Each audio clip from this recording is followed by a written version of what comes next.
Hey there, I'm Matt, just your average 35-year-old number cruncher living in San Diego.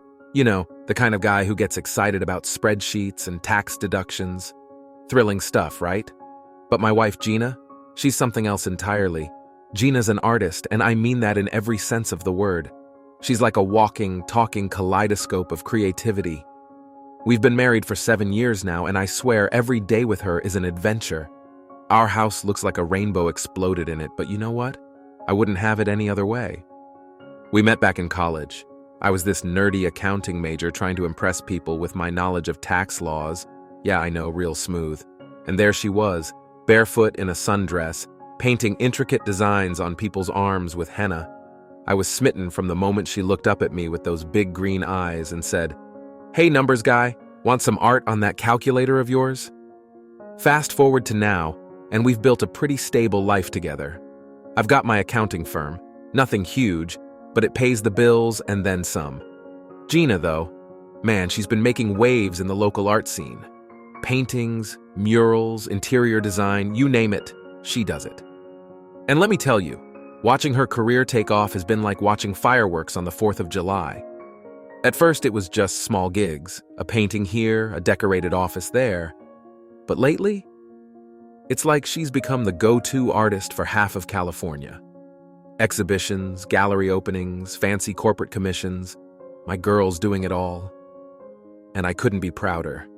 But I gotta admit, it's been an adjustment. See, Gina's always been a free spirit, but these days it's like she's got rocket boosters strapped to her feet.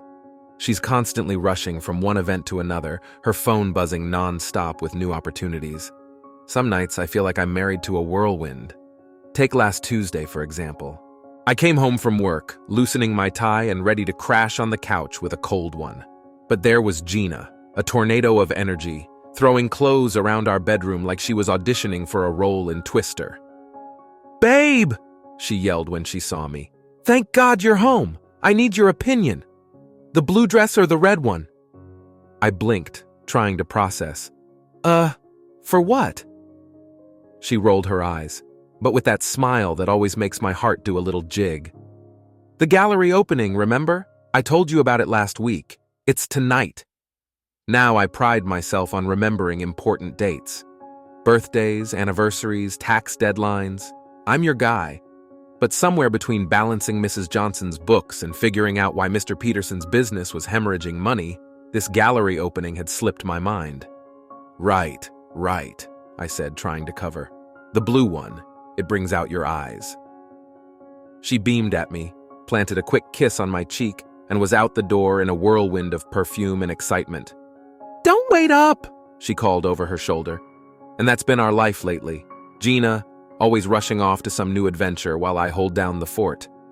Don't get me wrong, I'm thrilled for her success. But sometimes I can't help feeling like I'm being left in the dust. The late nights started becoming more frequent.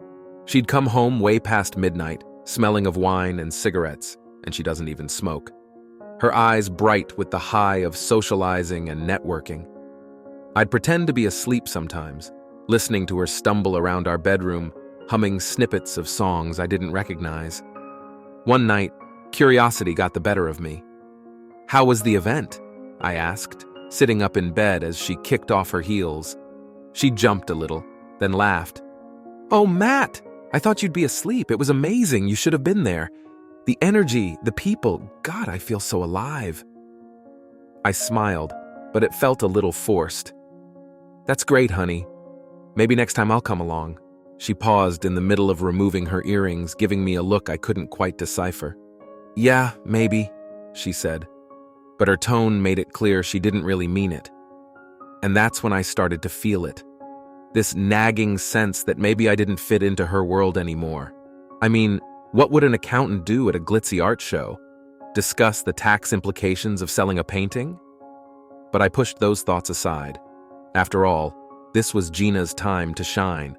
She'd supported me through the early years of building my business, working part-time jobs to make ends meet while I established my client base.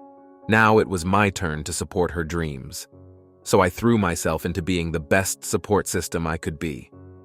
I learned to cook her favorite meals for when she came home late and hungry. I started reading art magazines so I could engage in conversations about her work. Hell, I even tried my hand at painting once. Let's just say I won't be quitting my day job anytime soon. The money started rolling in too. Gina's pieces were selling for more than we'd ever dreamed. We talked about buying a house, maybe starting a family. It all seemed so perfect. But you know what they say about things that seem too good to be true. It was subtle at first. Gina started spending more time at her studio, claiming she needed the space to work on bigger projects. She'd come home with paint-splattered clothes and a distracted look in her eyes, barely acknowledging me before diving into her sketchbook. I tried not to let it bother me. Artists need their space, right? And she was under a lot of pressure with all these new commissions. So I did what I do best. I supported her. I'd bring her dinner at the studio, massaged her shoulders when she complained of aches from standing at her easel all day.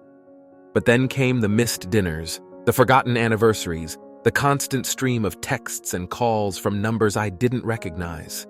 Just clients, she'd say with a wave of her hand, but something in her voice made me wonder.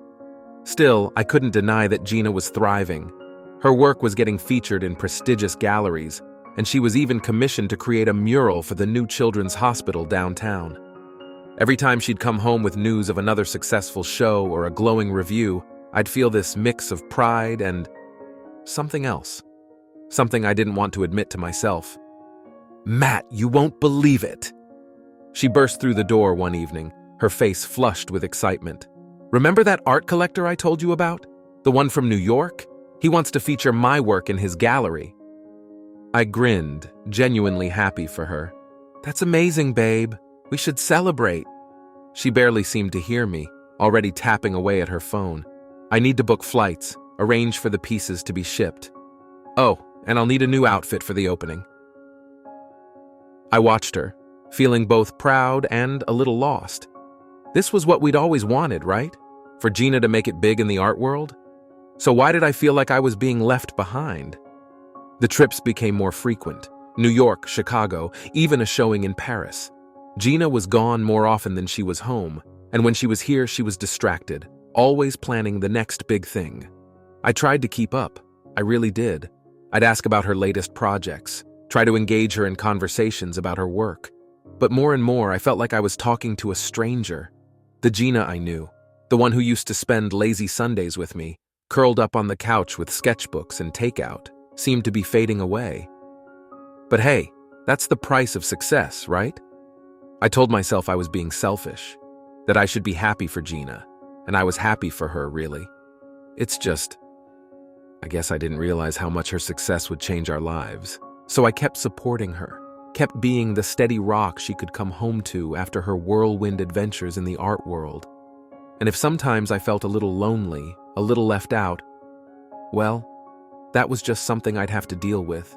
After all, isn't that what love is? Supporting your partner's dreams, even if it means sacrificing a bit of your own happiness? At least that's what I kept telling myself. But man, some nights, when Gina was off at another late-night event and I was alone in our too-quiet house, I couldn't help but wonder, was this really what I signed up for? And more importantly, how long could I keep pretending that everything was okay? It was a rare Saturday when both Gina and I were home. We'd planned to go to some fancy art gala, another one of those events where I'd stand around awkwardly while Gina charmed the room. But at the last minute, Gina got a migraine. She almost never gets sick, so I was actually kind of relieved. Maybe we'd finally get some quality time together. "How about we just chill on the porch?" I suggested. "Watch the sunset, have a few beers." Gina smiled, and for a moment I saw a glimpse of the girl I fell in love with. "That sounds perfect, babe." So there we were, sitting on our little porch, cold beers in hand, watching the sky turn all sorts of crazy colors. It felt like old times, you know?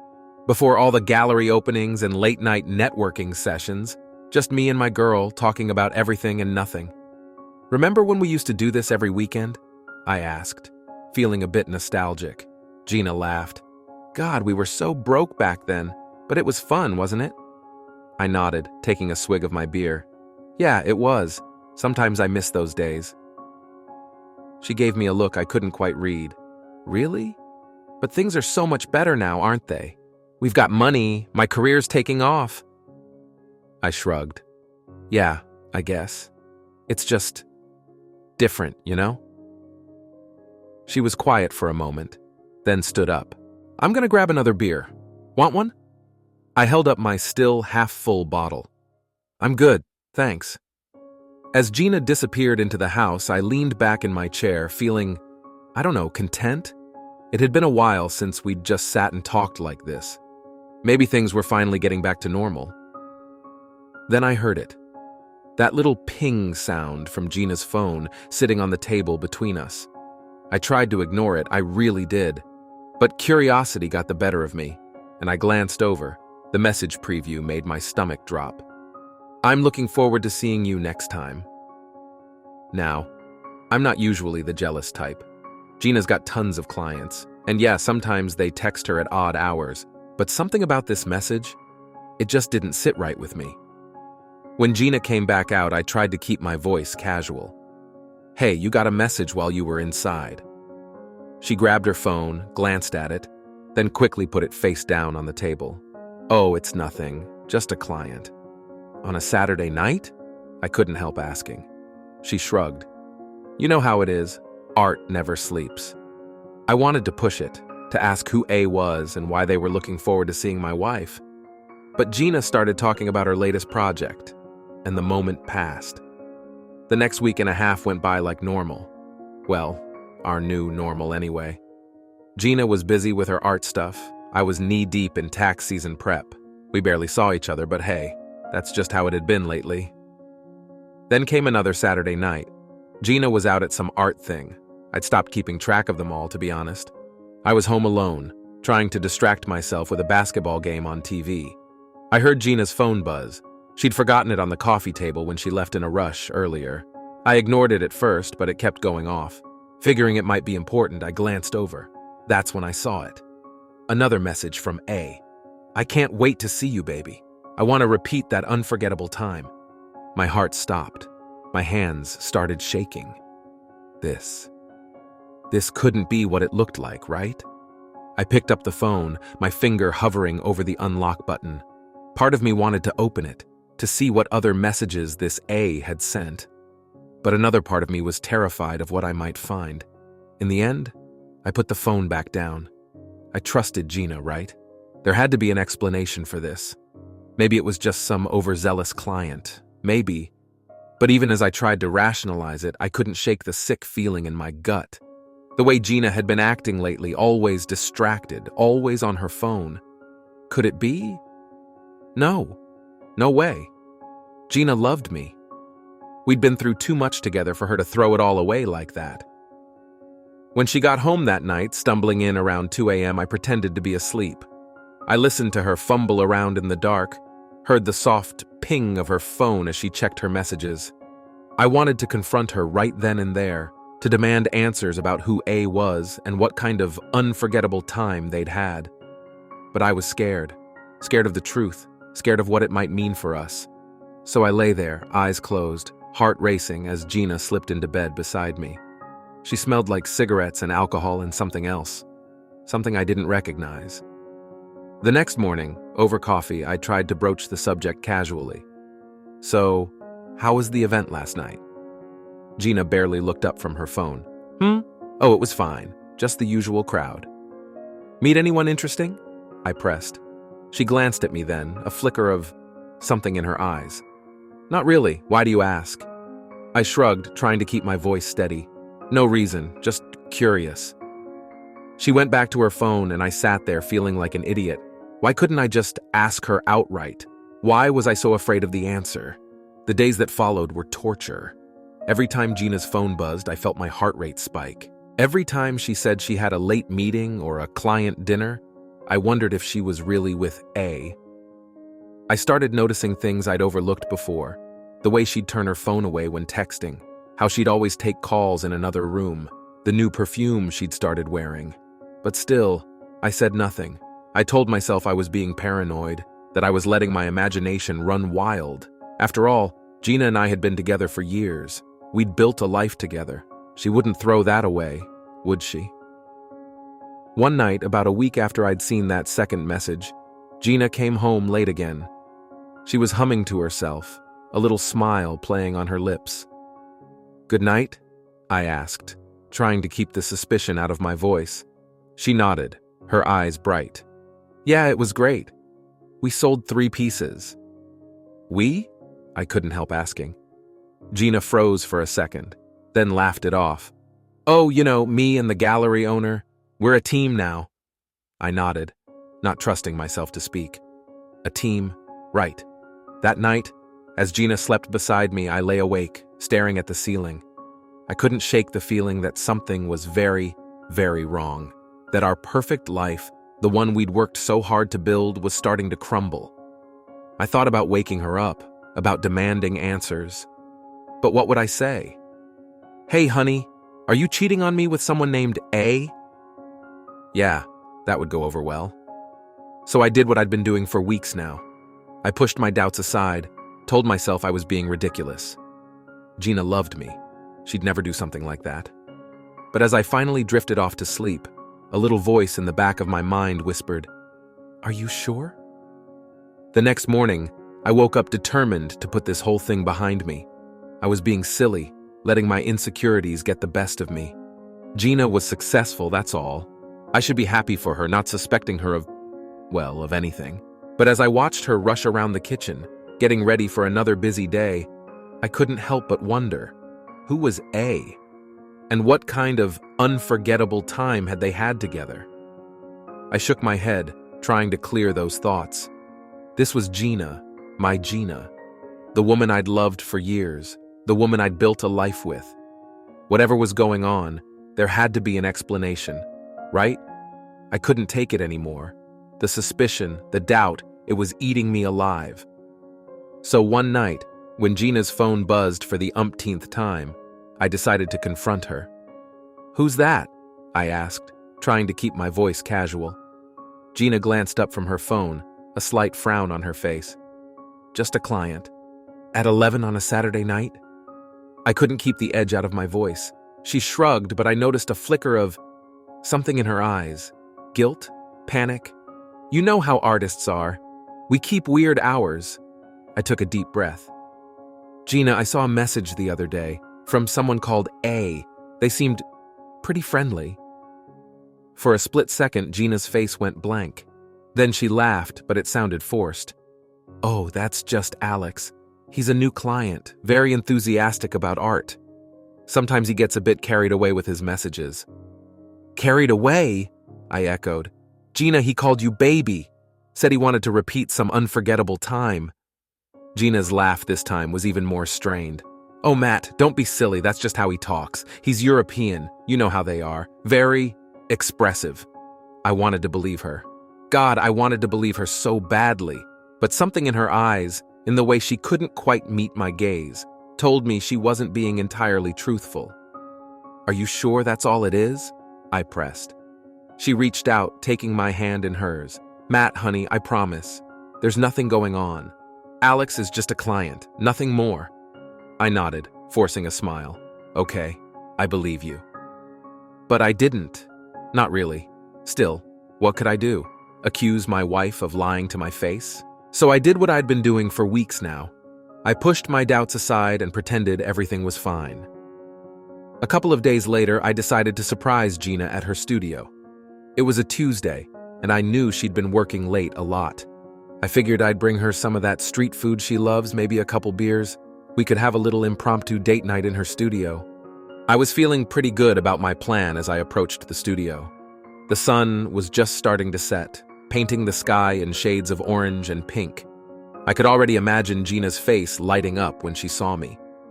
But as I turned the corner onto her street, my heart dropped. There was Gina standing outside her studio, and she wasn't alone. A guy I'd never seen before was with her, tall, with wild hair and clothes that looked like they'd been splattered with paint. He was leaning against a sleek motorcycle, grinning at Gina in a way that made my skin crawl. I watched, frozen in place, as Gina laughed at something he said. Then, to my horror, she climbed onto the back of his motorcycle. She wrapped her arms around his waist, and they sped off down the street.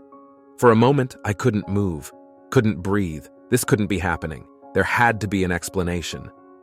I forced myself to walk into the studio. Gina's assistant, a young woman named Mia, looked up as I entered. "Oh, hi, Matt," she said, smiling. "Gina's not here right now. She just left for a meeting with a client." A meeting, right. Is that what they're calling it these days? I managed to force a smile. "No problem. I just brought her some food. Could you make sure she gets it?" Mia nodded, taking the bag from me.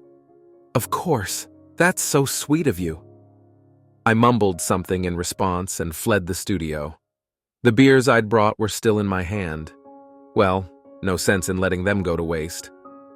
I stopped at a liquor store on the way home, picking up a bottle of whiskey. If I was going to wallow in misery, I might as well do it properly. Back at the house, I cracked open a beer and sank into the couch. The TV was on, but I wasn't really watching it. My mind was replaying that scene outside the studio over and over again. Gina, laughing with that guy. Gina, wrapping her arms around him. Gina, speeding off into the sunset while I stood there like an idiot with a bag of tacos and a six-pack. One beer turned into 3, then 4. When the beers were gone, I opened the whiskey. The burn in my throat matched the one in my chest. Hours passed. The sky outside went from pink to purple to black. Still no sign of Gina. I checked my phone for the millionth time. No messages, no calls. Where was she? What was she doing? Who was she with? Part of me wanted to call her to demand she come home right now and explain herself. But another part, the part that was growing hazier with each sip of whiskey, told me to wait, to see how long it would take her to remember she had a husband waiting at home. As the hours ticked by, my mind conjured up all sorts of scenarios. Gina and mystery motorcycle guy at some trendy bar laughing over drinks. Gina in his apartment, her hands tangled in his wild hair. Gina? No, I couldn't think about that. Wouldn't think about that. But the images came unbidden, each one more painful than the last. Was this what our marriage had come to? Me, drunk and alone, while my wife was out God knows where with God knows who. I must have dozed off at some point, because the next thing I knew, I was waking up to the sound of keys in the door. I blinked, disoriented, as Gina stumbled into the living room. "Matt?" she said, surprise evident in her voice. "What are you doing up?" I looked at the clock, 3:47 a.m. "Jesus. Waiting for you," I slurred, struggling to sit up straight. "Where have you been?" She waved a hand dismissively. "Oh, work stuff, it ran late." "Work stuff," I repeated. "With the guy on the motorcycle?" Gina froze. "What?" "I saw you," I said, the words tumbling out now. "At your studio, getting on some guy's bike. Who is he, Gina? Is he A?" For a moment, Gina just stared at me. Then she sighed, sinking into the armchair across from me. "His name is Alex. He's a client.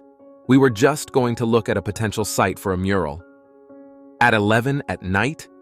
I couldn't keep the bitterness out of my voice. "It was the only time that worked for both of us," she said, but she wouldn't meet my eyes. "Matt, I'm sorry, I should have called. I lost track of time." I laughed, but there was no humor in it. Lost track of time, right. Seems to be happening a lot lately. Gina's eyes flashed. "What's that supposed to mean?" "It means," I said, standing up on unsteady legs, "that I'm sick of the lies, Gina. The late nights, the secret messages, the meetings that go on for hours. Do you think I'm an idiot?" "Matt, you're drunk," she said, her voice maddeningly calm. "Let's talk about this in the morning when you've sobered up." "No," I snapped. "We're talking about this now. Are you cheating on me, Gina?" The words hung in the air between us, heavy and accusatory. Gina's face went through a range of emotions, shock, anger, and then, was that guilt? "Of course not," she said finally. "How could you even think that?" But there was something in her voice, something that didn't ring true. And in that moment, looking at my wife of 7 years, I realized I didn't know her at all anymore. "I'm going to bed," I mumbled, suddenly exhausted. "Do whatever you want. You always do anyway." I stumbled upstairs, leaving Gina standing in the living room. As I collapsed onto our bed, the bed we'd shared for years, the bed that now felt too big, too empty, I couldn't shake the feeling that something fundamental had shifted between us. And I wasn't sure we'd ever be able to get it back. I woke up the next morning with a pounding headache and a mouth that tasted like something had died in it. The events of the previous night came flooding back, making me groan. Gina's side of the bed was empty, but a note on her pillow caught my eye. "Matt, left you some breakfast in the kitchen. Had to go to work early. We'll talk later." Gina. Great. She couldn't even face me this morning. I stumbled downstairs, forcing down some coffee and nibbling at the breakfast she'd left. As the fog in my head slowly cleared, a determination set in. I couldn't go on like this. I needed answers. I called in sick to work, my voice rough enough that my boss didn't question it. Then, without allowing myself to overthink it, I grabbed my keys and headed out. The drive to Gina's studio felt endless. My hands shook on the steering wheel as I rehearsed what I'd say to her. But all my planned speeches flew out the window when I saw the motorcycle parked outside her studio. For a moment, I sat in my car, frozen. Part of me wanted to turn around and drive away, to pretend I'd never come here. But I couldn't. I needed to know the truth, no matter how painful it might be. Taking a deep breath, I got out of the car and approached the studio. Through the large front window, I could see movement inside. My hand hesitated on the door handle for a moment before I steeled myself and pushed it open. The scene that greeted me felt like a punch to the gut. There was Gina, my wife, wrapped in the arms of a man I'd never seen before. They broke apart at the sound of the door, both turning to look at me with wide eyes. To my surprise, Gina didn't look guilty. If anything, she looked relieved. "Matt," she said, her voice surprisingly steady. I wasn't expecting you." The man, tall with wild hair and paint-splattered clothes, looked between us, realization dawning on his face. Gina cleared her throat. "Matt, this is Axel, the client I told you about?" Axel, A. It all clicked into place, and I felt a hysterical laugh bubble up in my throat. "The client," I repeated, my voice sounding strange to my own ears. "Right.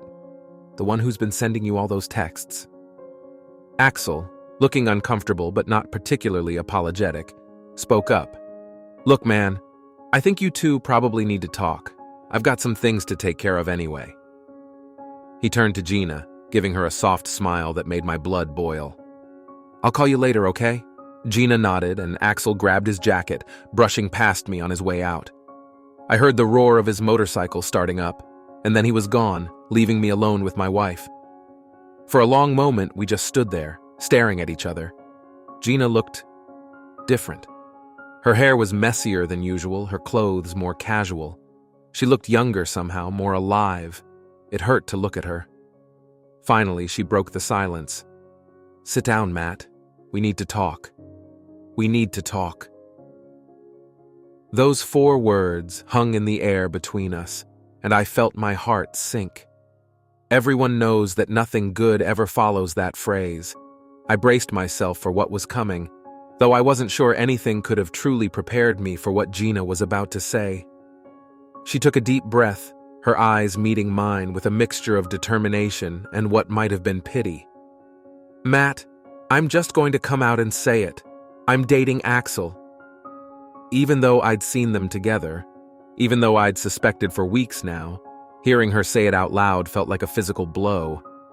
I opened my mouth to speak, but Gina held up a hand, silencing me. "Please let me explain," she said. "I owe you that much." I nodded numbly, not trusting myself to speak. "Axel and I met when he commissioned me to design the interior of his new tattoo parlor," Gina began. "At first, it was just business, but we connected over art in a way I've never experienced before. We started meeting for coffee to discuss the project, and then, well, one thing led to another." I couldn't help but scoff. "One thing led to another? That's how you're describing throwing away our marriage?" Gina flinched, but pressed on. "I know it sounds cliché, Matt, but it's the truth. I didn't plan for this to happen. But being with Axel, it awakened something in me, something I didn't even realize was missing." "And what was that?" I asked, my voice bitter. "What could he possibly give you that I couldn't?" She looked at me then, her eyes shining with a passion I hadn't seen in years. "Inspiration, Matt. Emotion.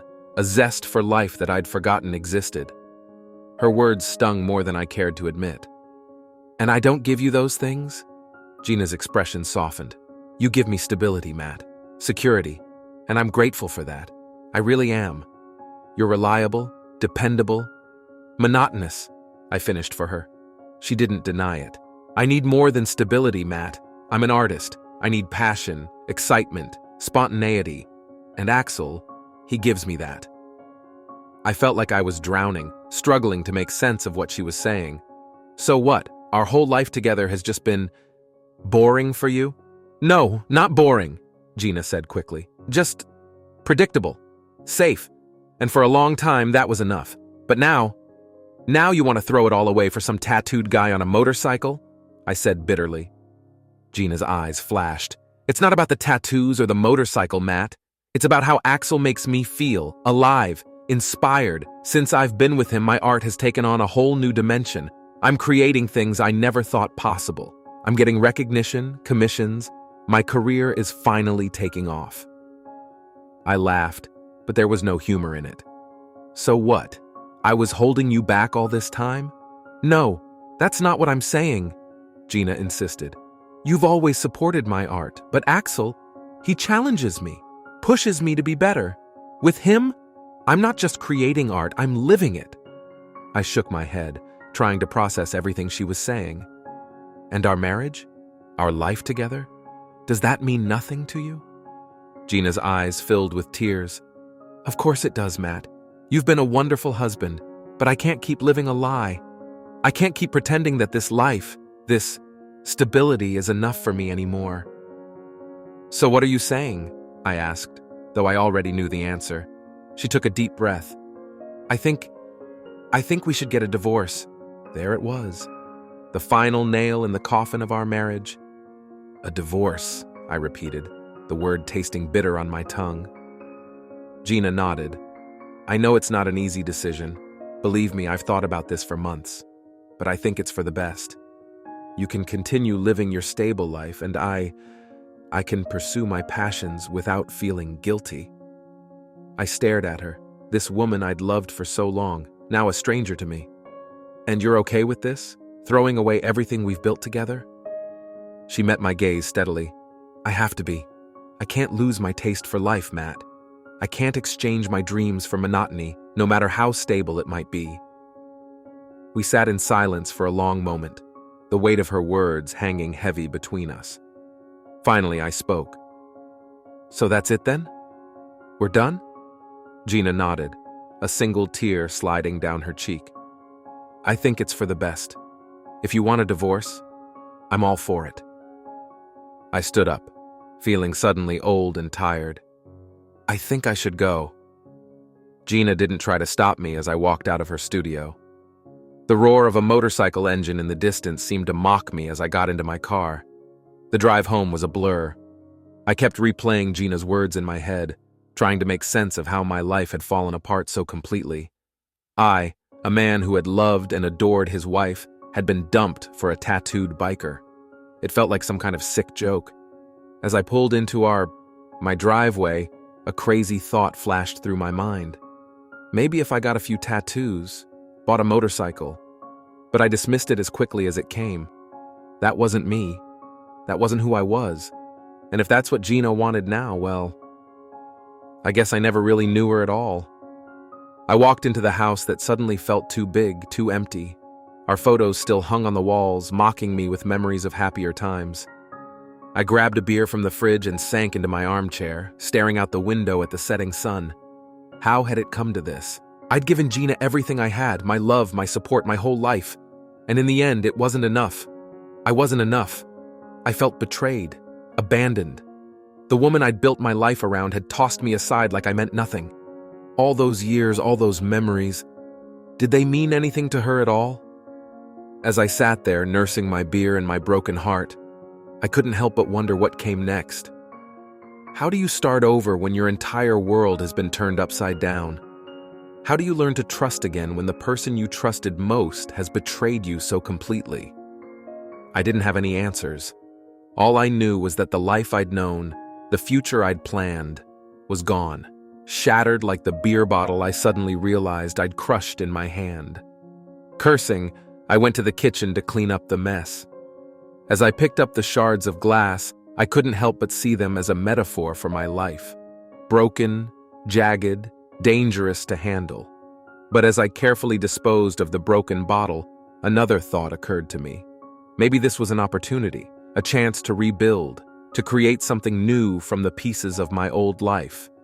It wouldn't be easy. The pain was still too fresh, the betrayal too raw. But as I stood there in the kitchen, watching the last rays of sunlight fade from the sky, I made a decision. I wouldn't let this break me. I wouldn't let Gina's choices define the rest of my life. Tomorrow, I decided I would call a lawyer. I would start the process of disentangling my life from Gina's. It would be hard, it would hurt like hell, but it was necessary. And after that, well, who knew? Maybe I'd take that trip I'd always talked about. Maybe I'd try a new hobby, meet new people. Hell, maybe I'd even get that motorcycle after all. Not to win Gina back, but for me, because I wanted to. For now, though, I was content to sit and watch the night fall, nursing my beer and my wounded heart. Tomorrow would be soon enough to face the new reality of my life.